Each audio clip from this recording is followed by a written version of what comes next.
Are Ukrainian forces advancing in Staromayorsk even as Russia counterattacks elsewhere? But more importantly, is insubordination spreading through the Russian command and even to individual soldiers? I'm Paul, U.S. Army combat veteran. It's July 17th, 2023. This is your daily Ukraine update. Let's get into it. Okay, first, let's take a look at the combat map. Okay, so the biggest changes that are worth noting, first off, down here near Robdine, you can see that Russian forces advancing into some of these contested areas, right? Especially these 3 or 4 vertical or north-south running windbreaks, advancing all the way up to this roadway here. This is probably not like decisively significant, but for Ukrainian forces, maintaining this broad sort of advance is pretty important, right? The narrower their canal towards Robdine is, the harder it's going to be to keep that open, so to speak. Whereas if you have a much broader front, it's much easier to maintain as a general principle. When we look to the east, we could see this is where there's been more significant changes. You could see in the last maybe 24 hours, we've seen, interestingly, a sort of trade-off as Russian forces making some pushback along this canal here outside of Pryutine, which is probably countering a Ukrainian effort to apply pressure to Staromayorsk and Oruzane from the flank. But again, Russian forces counterattacking, driving back Ukrainian forces. But when we look at Staromayorsk, you can see that the Ukrainian forces have actually established a foothold within the town. This is considerable progress, as we've seen in Bakhmut, right? The ability to take and secure, and that's the key part, secure a foothold within the town. You may remember from the Battle of Bakhmut that Russia spent weeks trying to permanently secure literally a 3-block area of the southeast corner of Bakhmut. And once they did, though, it became much easier for them to flip and roll back Ukrainian control. So I think we may see something similar in Staromayorsk, where Ukrainian forces are going to try to hold and establish a firm position here. Certainly Staromayorsk, not nearly as difficult as Bakhmut to take. A few blocks, right? I imagine they'll probably take Staromayorsk, everything west of the river, and allow Orozane, why am I adding this? Orozane, and allow Orozane to be pressured now from two sides, right? If they can flip Staromayorsk, they can apply indirect fire and some direct fire assets, obviously, into Orozane, while other Ukrainian forces advance from the north. Again, creating these sort of flanks is going to be key for Ukrainian forces to make any real gains here in the south, especially given the openness of terrain. When we look at the combat map, you can see, again, there's not really any reports coming to us from of ground combat, but you can see Russian forces, again, reassuming their indirect fire coverage of many of these areas. You could see, again, the contested region reported slightly differently here, but still showing, again, Ukrainian efforts sort of stalling out near Robdine. And when we look here, you can see, again, this depicts Staromayorsk and Orozane as being still contested. Again, many of these big open areas, I suspect they're not held by anybody because the terrain is so unfavorable to the defense. Instead, you're probably looking at efforts here near Pryutine. But I want to just point out, again, when you look at this mapping, that there's tremendous difference because these are large open areas where I think the level of control, if there is any, is very, very light and dispersed because it's hard to advance over open ground. So I think more or less we're seeing true to form control of towns and urban areas, and maybe best guesses in terms of control of open fields. Now, I wanted to quick shout out combatvetnews.com. I did want to point out, man, that we actually have had a significant uptick in Russian trolling specifically about Combat Vet News, which I thought was really interesting. Today, I'm actually going to be dropping just a quick look at some of the Russian POW videos that that have come out in the last maybe 72 hours. It's a really strange and interesting surge in the like a really strange surge in at least videos of POWs, and it may indicate that Russian morale is actually at a pretty significant low. Anyway, if you want to check it out, you can go to combatvetnews.com. You can become a member. Any one of these tiers gets you access to the members-only content, and that's the only place that I do analysis of actual war footage, simply because YouTube's terms of service won't let me do any war footage analysis anymore. But I still believe that this is really important to look at what's happening on the ground and discern the truth. So if you want, check it out. Become a member, combatvetnews.com.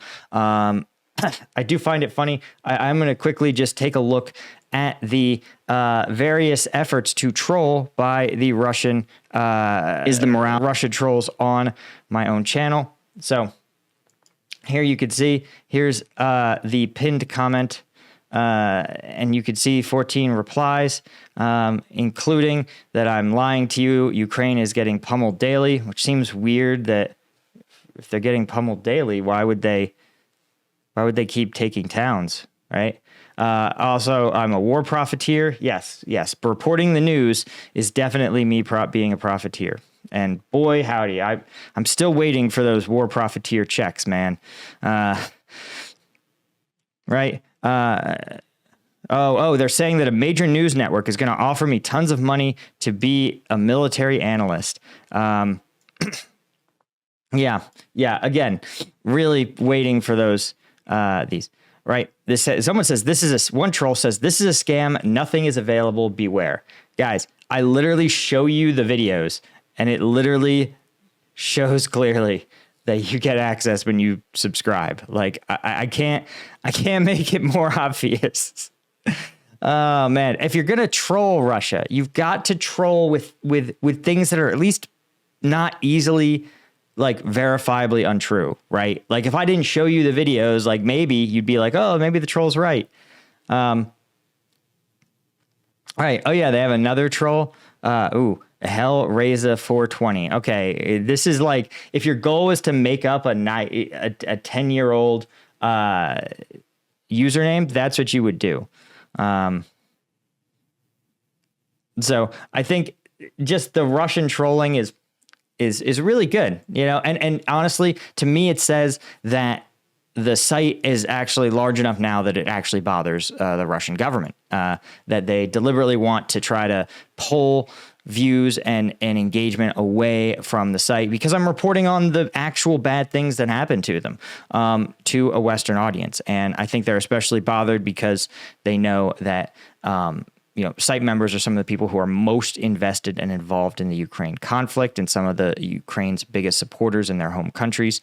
And again, the Russian trolling operation never ceases. So just something to be aware of. If you see it in the comments, if you show up in the comments and they come after you, sorry, we try to ban them as much as we can.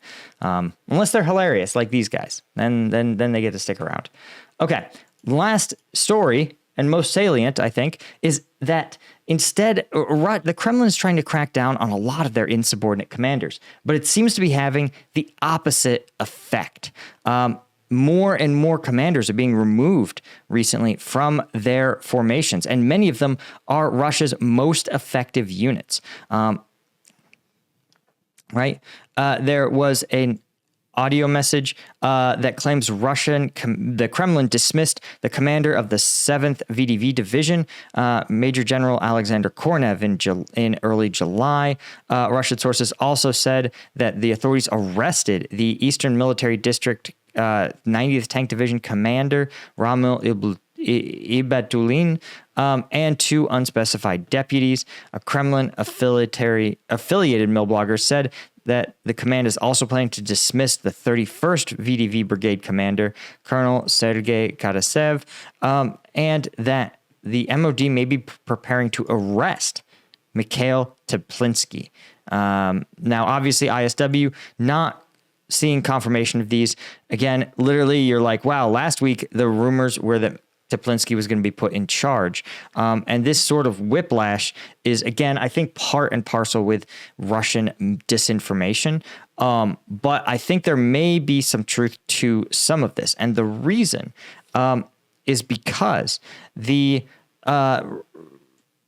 Kremlin is definitely trying to crack down on insubordination, right? In the case of General Popov, he bypassed the chief of the general staff, going directly with his complaints to Putin, and also releasing audio after the fact of outlining his complaints and concerns.